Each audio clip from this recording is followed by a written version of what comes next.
Arabic Grammar Unpacked presents Simple Nominal Sentences.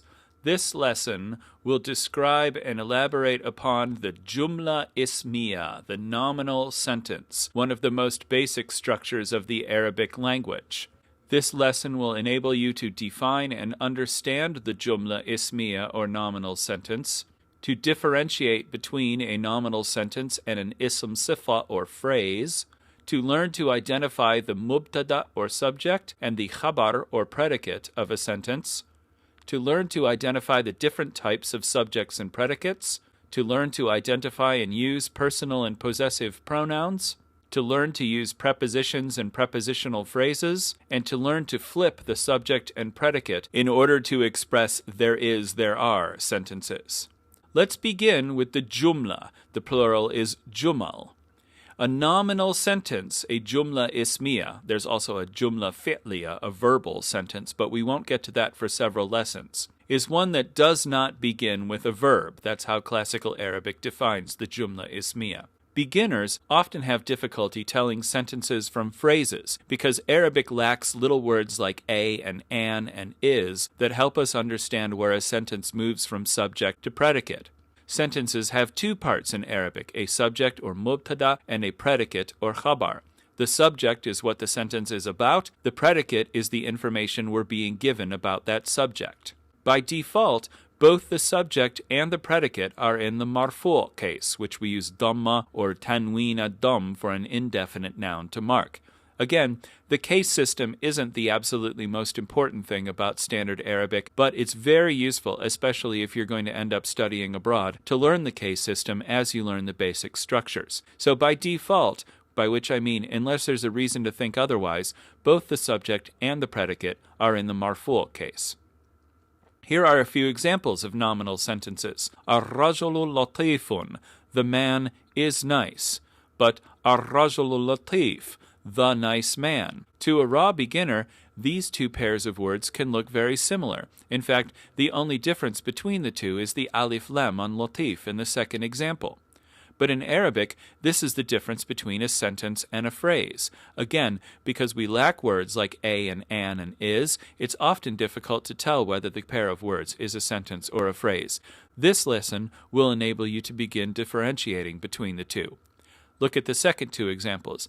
Al-bintu dhakiyatun, the girl is smart, and bintun dhakiyatun, a smart girl.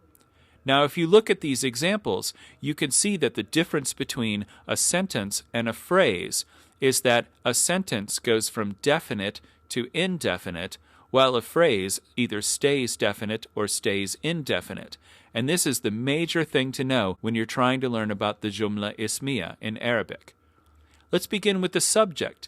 In Arabic, the word for subject is al-mubtada. Rarely you see the plural, al-mubtada'at. A mubtada really means starting point. Usually, though not always, the mubtada or starting point begins the sentence. At the end of this lesson, we'll see a counter example and why it's done that way. The subject needs to be mu'arraf or grammatically definite. That is, it needs to either have alif lam, to have a possessive pronoun suffix, or to be a proper name. Later on, we'll see there's one other way to make a subject definite as well. But we can't start a sentence in Arabic with an indefinite noun. We can't make a sentence that says something like, a man is nice. We have to use a workaround that we'll describe in a later lesson. So for now, you have to understand that the subject needs to be mu'arraf or grammatically definite. And there are several different types of subjects, which we'll take a look at in the next few slides here. Here we'll identify the mubtada of each sentence and then translate. Here we have the same example. Ar-rajulu latif. Notice that I don't put a case marking on the last word. The reason for that is because in Arabic, the last word in any phrase or sentence is not typically pronounced with a case marking.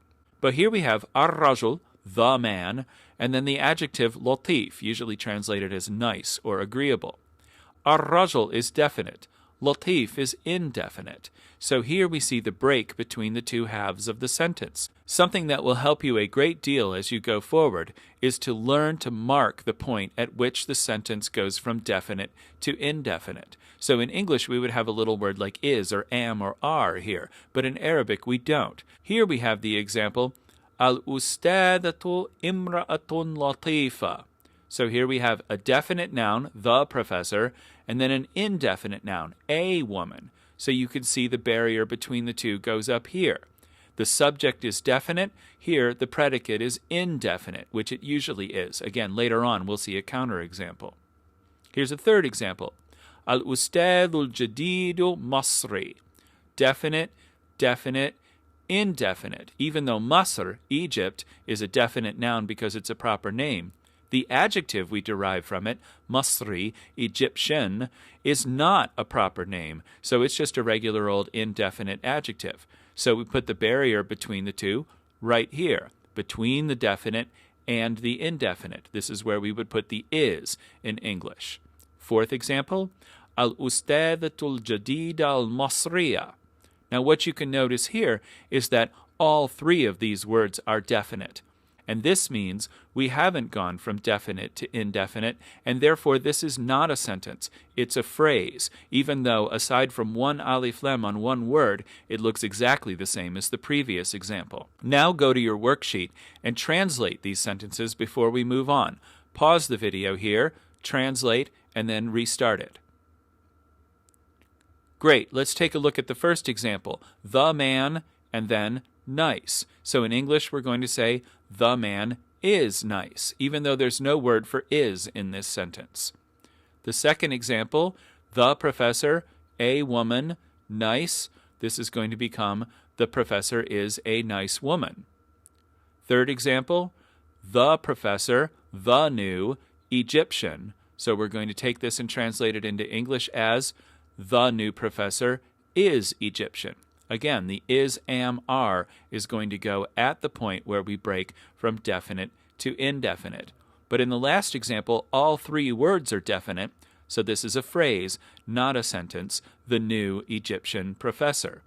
This isn't really all that difficult if you're carefully paying attention, but there are a lot of variations on the theme, and so you have to keep control over where the sentence goes from definite to indefinite, or noticing that it doesn't go from definite to indefinite, and therefore you have a phrase rather than a sentence. Let's take a look at some more examples. الطالب الوسيم طويل جدا. So here we have the student, the handsome, tall, very. The word order goes a little bit backwards than it does in English. Where are we going to put the barrier? If you said between wasim and tawilun, you're right, because that's where we go from definite to indefinite. Next example, الطالبة اللبنانية ذكية جدا. Notice how I'm pronouncing the case markings here, which most people typically wouldn't do in ordinary reading. But I'm trying to make the point that we go from definite to indefinite by showing you the different case markings we put on definite nouns, single dhammas, and indefinite nouns, tanween ad-dham, the character that's pronounced un. So again, the barrier goes between definite and indefinite right here. Take another example, ana talibun jadid. Now here we have the pronoun ana. It's very common to have a pronoun as the subject or mubtada of a sentence. Usually, it goes by itself, just ana, not ana something else. And right after the pronoun, we can make the barrier. Pronouns are considered definite for purposes of differentiating between definite and indefinite in a sentence. So we would put the barrier right here. Ana talibun jadid. If we were fully writing out this sentence, we'd put an un on the end of jadid too, but we usually don't in everyday writing. Hiya, she, al-ustadatul jadida. So here we have the definite pronoun hiya, and then definite words after it. But because pronouns are definite by themselves, and also because they usually stand alone as subjects or mubtadas of sentences, we can put the barrier right here after the pronoun. So, take worksheet 2, translate these sentences, and pause the video. Great. Let's take a look at the first one. The student, the handsome, tall, very. Translate that into English, and we have the handsome student is very tall. Again, the is, am, are goes at the barrier between mubtada and khabar. The student, the Lebanese, smart, very. We're going to get the Lebanese student is very smart. I, a student, new. We're going to get I am a new student. She, the professor, the new. We're going to get she is the new professor. This isn't very difficult, again, especially with just simple examples like this. But nominal sentences in Arabic can often get very long and complicated, so it's best to really master these very basic structures before moving on to doing something like reading the newspaper, which is going to cause you all kinds of problems because of the complexity of the sentences involved. Let's take a look at another worksheet. Zamiluna shabun latif. All right, a zamil is a classmate, a shab is a young person. So here we have zamil, and then we have the na on the end. The na is a possessive pronoun, our in English. Possessive pronouns always render the word they're attached to grammatically definite. So when we say zamiluna, we have one single dhamma as a case marking, because zamil here is definite by virtue of having had the possessive pronoun added at the end. Because it's definite, we can't put alif lam on it. It's redundant to say al and then zamiluna. So we just say zamiluna, and we understand that it's definite. Shab has a double case marking, so we know it's indefinite. So we would put the barrier between the two right after the first word. So the subject of this sentence is our classmate. Second example, zumala is the plural of zamil. And then we've also attached a possessive pronoun at the end of it, ha, for her, or sometimes their, if we're talking about plural objects, because non-human plural is feminine singular. So zumala uha, her classmates, and then we have tulabun, students, indefinite. So we're going to put the barrier between those two words. Next example, zamilatuk. Here is another example of a possessive pronoun at the end of the word. This time, the word is zamila, female classmate, and we put the kaf on the end to make it your female classmate. Notice that zamila would normally end with ta marbuta, but because now we've put a letter after it, and ta marbuta is only allowed to be the last letter in a word, we have to go with regular ta instead. Ta marbuta literally means tied up ta, so we've untied it here and made a regular one because it's no longer the last letter in the word. Then we have the definite adjective, al-jadida, which ought to have a dhamma at the end, but I didn't write it. And then the indefinite adjective, latifa. So definite because of the possessive pronoun, definite because of alif lam, indefinite. So we put the barrier here. Now the final example on this page, zamilatukum, your female classmates, in fact, y'all's female classmates if you're down south, adhekiyatu, definite, al-latifat, also definite. So all three words in this sentence are definite. The first one because of the possessive pronoun, the second two because of alif lam. So this is not a sentence. This is a phrase because it never goes from definite to indefinite. Now take out worksheet 3, translate the sentences, pause the video. Great. Now let's look at the translations. We have our classmate, a young person, nice. So our classmate is a nice guy. Young person is a little too long to write here. Second example, her classmates, students, good. Notice how jayyid, good, has the human plural un on it to agree with tulab. So we have her classmates, students, good, or her classmates are good students. Again, is, am, are goes at the barrier between definite and indefinite. Third example, your classmate, the new, nice. The only way we can make the adjective jadida agree with zamilatuk, because zamilatuk is definite by virtue of having the possessive pronoun at the end, is to add alif lam to al-jadida. The only way to make an adjective definite is to add alif lam. We can't put a possessive pronoun at the end of an adjective. So we have your classmate, the new, nice, or your new classmate is nice. Moving on to the last example, again, we have your classmates, female human plural, the smart, the nice.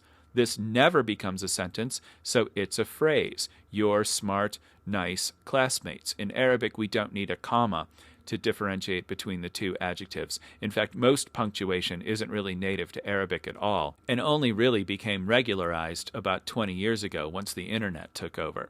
So a lot of times you won't see punctuation in Arabic, or you'll see punctuation but it'll be used a little bit strangely. So get used to looking at the alif lems and the case markings instead, and you'll be a lot less likely to go wrong.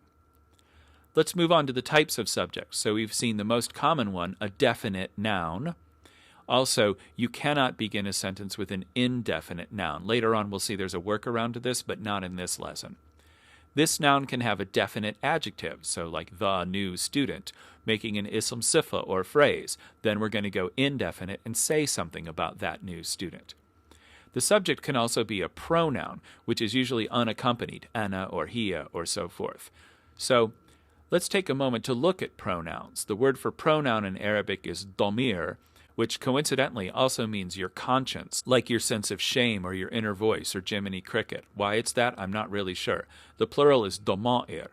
So let's take a look at all the pronouns we can have in Arabic, the subject pronouns, the ones that stand on their own. A book like al-Kitaab will typically give you some of them, but here are all of them for you. We'll put them in a grid. First person, I and we. Second person, you. Third person, he, she, it, they. And then singular, and Arabic includes dual, and then plural, but human plural, because of course non-human plural is feminine singular. So for I, we have ana, and nahnu is the human plural, we. There is no dual first-person pronoun. There are dual second and third-person pronouns, but no dual first-person pronoun for some reason. For you, singular, we have anta for boys and anti for girls. We have antoma, is the dual plural, you two people, not often used in modern Arabic. It will be used in literature and so forth, though. Antum, you probably know, is the y'all, the human plural, you all people. And antunna is its female equivalent. If we have a group made up entirely of women, in very formal circumstances, we will address them as antunna rather than antum. Huwa can mean he, but it can also mean it for objects that are grammatically masculine. So huwa does double duty, he or it. Hiya does triple duty. It can be she, referring to a human person. It can be it, referring to a grammatically feminine object. And it can also be they, because non-human plural is treated as feminine singular. So if we have a group of objects like pens, or even a group of animals like dogs, even if the dogs think they're people, we're going to regard them as objects and therefore feminine singular. So we would call both that group of pens and that group of dogs she, not they, like we would in English. The dual third-person plural, those two people, is huma. Again, like antoma and ana and a couple of the other ones, the alif isn't really pronounced as a full alif. Huma can be either masculine or mixed, the top one, or both feminine, those two girls, the bottom one. They look exactly the same, but their verb conjugations and patterns will turn out a little bit different. This isn't something you really have to worry about right now. Just recognize the dual when you see it. And then in the third person human plural, we have hum, which is they, but only when referring to people. Again, if you're going to refer to objects, you need to use hiya instead. And then the all-female form of hum is hunna. So if you're talking about a group entirely made of women, you're going to use the word hunna instead of hum in very formal circumstances. So these are the subject pronouns. You might want to take a screenshot of this particular grid here so you have it easily to hand, and you have all of them at once, including the duals and the feminine forms, which a book like al-Kitaab typically doesn't give you right away. If we move on, we also have the possessive pronouns, the attached pronouns, the ones that don't stand by themselves, but rather go on the ends of nouns and make those nouns definite. So here's our grid again. Remember that non-human plurals are treated as feminine singular. So in English, if we use them to represent plural objects, we have to use ha, the equivalent of hiya. So the first person singular, the my, is e. Later on, we'll see when this becomes the direct object of the verb, we're going to add a noon and call it ni instead. But for now, we'll just use e. The our, the belonging to us pronoun, is na. It ends with an alif, but it's not pronounced na like a full alif. It's just na. It's spelled that way, however. For singular second-person pronouns, your. For a masculine person, we're either going to say ek in speech or ka in writing or more formal speech. For a feminine person, we're going to say ik or ki, again, depending on where the vowels around it go.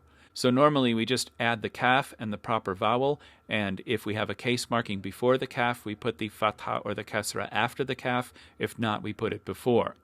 For you two people, we use the pronoun kuma, again, not usually used in everyday speech, but in very formal discourse. For y'all, we say kum, and for y'all ladies, we say kunna, again, not often used in formal discourse. Hoa turns into ho, but sometimes it turns into he as well. In Arabic, we're not allowed to say the combination of sounds iho. So if we have a kasra or a long vowel ya immediately before the ha, we're going to use kasra rather than dhamma. We'll show a couple of examples later on in this lesson. The pronoun for hiya is ha. Again, it looks like ha with an alif, but it's just ha. And that can mean hers or its or theirs, because non-human plural is feminine singular. The possessive pronouns for those two people are huma, or again, if there's a kasra or long vowel before the ha, hima. Hum and him have the same thing for theirs or them, where if we have a kasra before the ha, we have to use a kasra after it.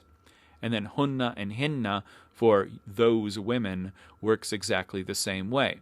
So here's another good time for a screenshot, and you can put this in your notebook if you would like. Let's move on to the predicate of the sentence, or khabar. The plural of khabar is al-akhbar. You can watch the al-akhbar on Al Jazeera because the word khabar literally means piece of news. The word mubtada means starting point. So mubtada and khabar are really more descriptive words than subject and predicate for the sentence in English. Usually, though not always, the predicate comes after its subject. We'll see the counterexample at the end of this lesson. The predicate is usually غير mu'arraf, or grammatically indefinite. Later on, we'll see the workaround for this as well. There are several different types of predicates, and we'll see some examples right here. So let's take a look at the predicate. الرجل أستاذ.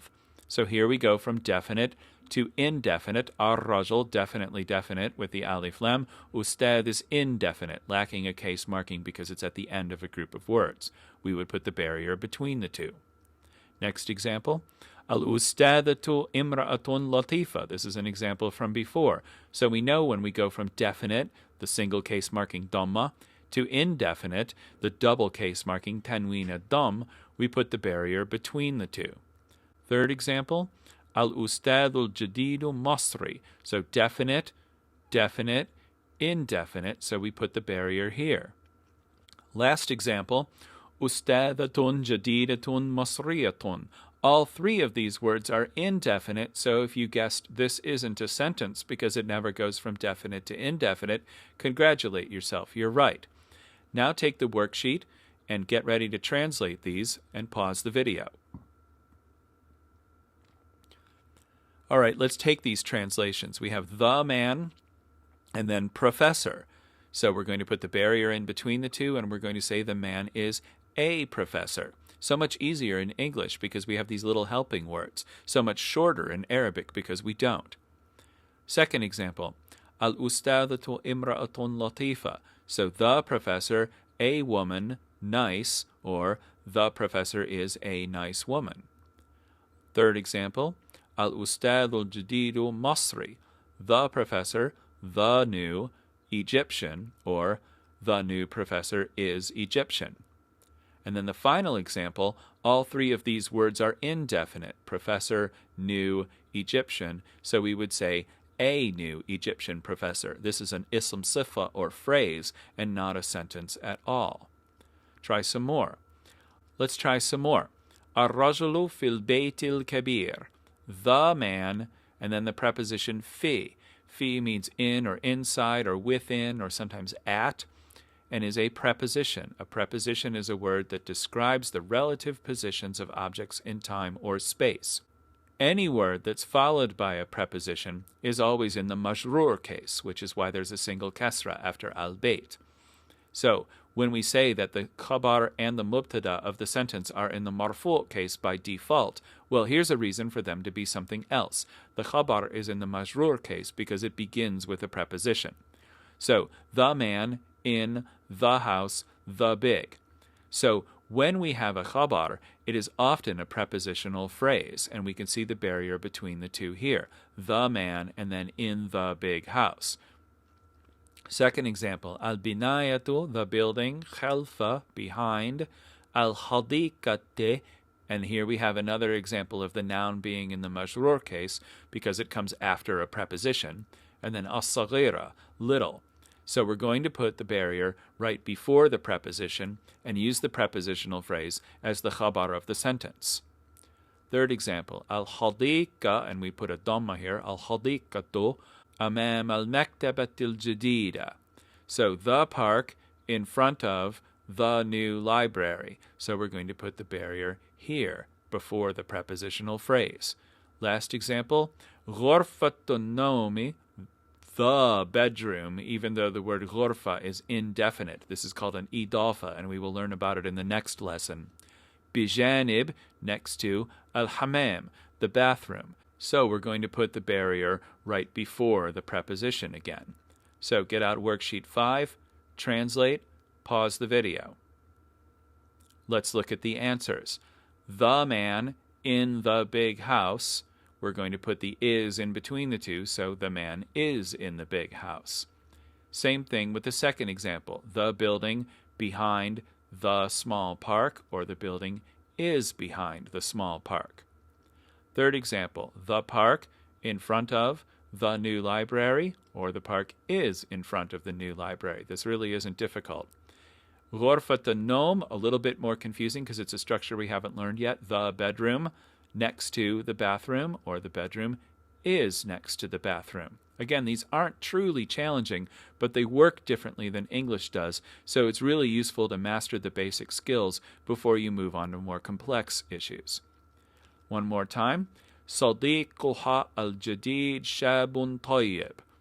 All right, so we have sadiq, friend, with the possessive pronoun ha, probably hers, here involved. So when we put ha on the end of sadiq, we cannot put alif lam on the front of sadiq because the ha renders it definite, which is why we have a single dhamma as the case marking between the word and its pronoun. However, its adjective needs to agree with it in every respect, and since sadiq is definite, jadid needs to be definite as well, and the only way to make an adjective definite is to put alif lam on it. Then we have shabun, a guy, a young person, and tayyib. So definite by virtue of possessive pronoun, definite by virtue of alif lam, indefinite. So the barrier goes here. Next example. Asdiqa'una al-judud shababun tayyibun. So asdiqa is the human plural of sadiq, and it gets to show its case marking by sitting on the waw because it ends with a hamza. This is something you'll pick up as you go along. And it's our friends because we have the possessive pronoun na at the end. And then we have the adjective judud, which is the human plural of jadid. If you said jadidun here, no one would think twice about it. And then shabab, people or young people, tayyibun, human plural. So we have definite by virtue of possessive pronoun, definite by virtue of alif lam, indefinite. So the barrier goes here. Next example. Maryam fatatun latifatun jiddan. So Maryam is a proper name, a girl's first name. So it is definite by virtue of being a proper name. It doesn't need alif lam or a possessive pronoun, and in fact you really can't put either one on them. But the next word is indefinite. So we know that Maryam is the subject, and a very nice young lady is the second half of the sentence, the khabar or predicate, because it's indefinite as opposed to Maryam, which is definite. They all look indefinite here because none of them have alif lam. This is where Arabic having capital letters would come in real handy because then you would know Maryam was somebody's name and not just a word you didn't know. This will come up for you over and over again as you begin to master basic Arabic. Last example, Dimashq Madinatun Qadimatun Jiddan. So Dimashq, Damascus, is also a proper name, the name of a city. And it, like a name like Maryam, can take a single case marking in formal Arabic.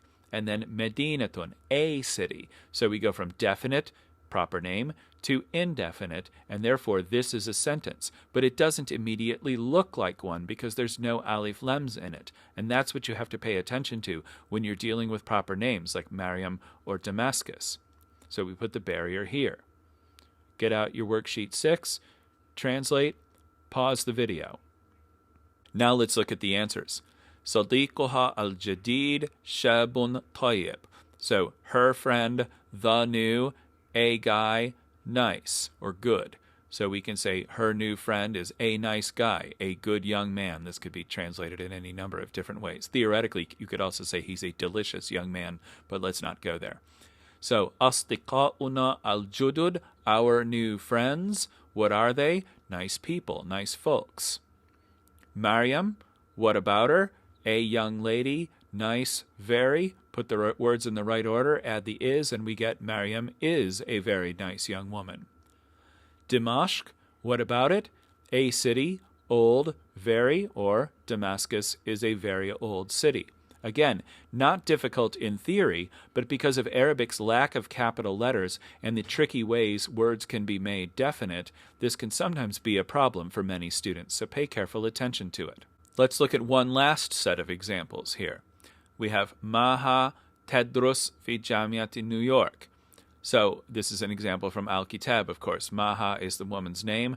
What about her? She studies. And here in Arabic Grammar Unpacked, we haven't really talked about verbs yet, and we won't for a couple of more lessons. But you're probably familiar with basic present tense verbs from your other studies at this point. So here's a verb phrase. Maha, what about her? She studies at NYU. So we're going to put the barrier between the two right after Maha. She's the mubtada or subject. The rest of it is the khabar, the piece of news about her. Same thing with another sentence with a verb in it. This is still a nominal sentence because it doesn't begin with a verb, something we'll get into a little bit more in a later lesson. Waliduha, her father, Ya'mel, he works, fil al-Mutahida, at the United Nations. So again, we're going to put the barrier after the subject and before the verb. Ana adrus al-lughat al-Arabiyya. I study Arabic. We're going to put the barrier after the pronoun because usually a single pronoun beginning a sentence is the mubtada by itself. Also because the next word is the verb, which is a dead giveaway. And then finally, rajulun ya'mal fi matamin suri. A man, he works in a Syrian restaurant. Now notice we have a group of words beginning with an indefinite noun. And this is a dead giveaway that this is not a sentence. It's a phrase because we must begin a nominal sentence with a definite subject. Again, we'll see a counterexample later, but in these very basic, simple sentences, this is how this works. So get out worksheet 7, translate, pause. Now let's look at the answers. Maha, what about her? She studies at the University of New York, or NYU. So this is a very simple sentence. It's easy because of the verb here. This kind of sentence is easy to figure out. Her father, what does he do? Works at the UN. What do I do? Study Arabic. A man works in a Syrian restaurant. Well, in Arabic, this is going to come as a phrase, and in English, we'd say a man who works in a Syrian restaurant. And we'd want a subject before this, like Ahmed is a man who works in a Syrian restaurant, or something like that. It's hard for an English speaker to immediately discern this, but this is clearly not a sentence, but a phrase, the khabar, that needs a subject before it to make it into a sentence. This is a bit tricky, but you'll get used to it really quickly. Seeing a indefinite noun at the beginning of a group of words is usually a dead giveaway that it's not a sentence. So let's take a look at prepositions in Arabic. The Arabic word for preposition, it's really two words, is harf jar. A harf is a letter of the alphabet, but also a very short word, one that doesn't have a jither or root. Jar means pulling, so the phrase literally means pulling letter. Jarra really means to pull something down, usually. So prepositions are words that specify the relative positions of nouns in space or time. So above, on top of, through, before, after, all of those words are prepositions. They position nouns relative to each other in space or time. Any noun in Arabic that comes after a preposition is always in the majroor case, and you can see the root relation between the words. Jar, pulling, majroor, pulled. So something that is majroor has been pulled down is the idea behind the name of the case. For you, after a preposition, a noun needs to be marked either with a single kasra or the tanween al-kasr character, the in sound. This will often affect the pronunciation and spelling of nouns with possessive suffixes. If you go back up to the possessive pronouns, you see that sometimes the his form is ho and sometimes it's he. Well, if you have a preposition before the noun that the possessive pronoun is attached to, it will have a kasra as a case marking, forcing the possessive pronoun to end with a kasra as well. This is one of those things you will pick up gradually and probably with a great deal of frustration as you go on.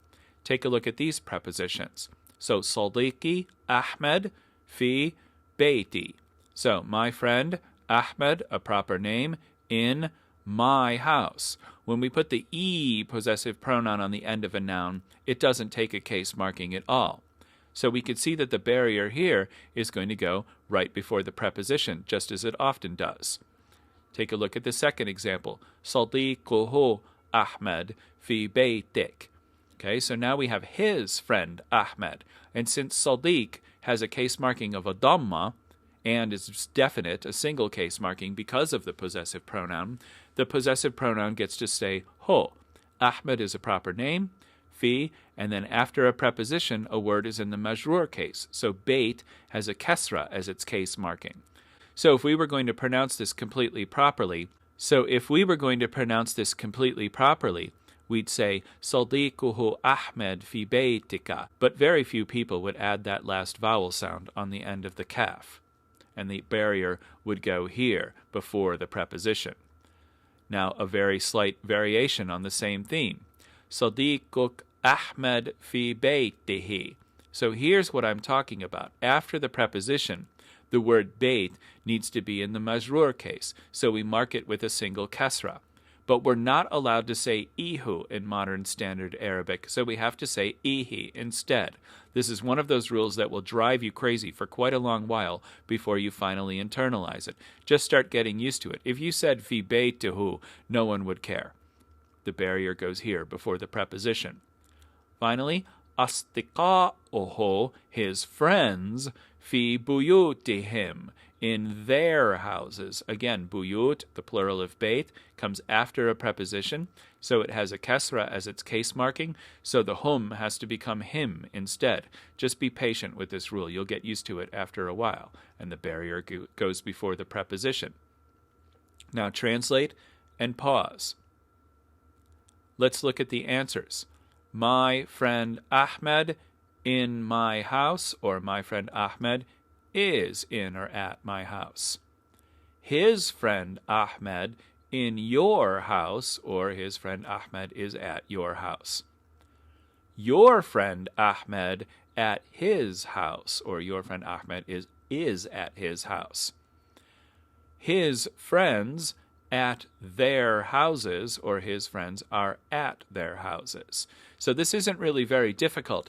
The little thing about the kasra after the preposition and the kasra in the possessive pronoun will take quite a while to master, but the basic structures can be understood without having fully mastered that yet. So go with the basic structures first.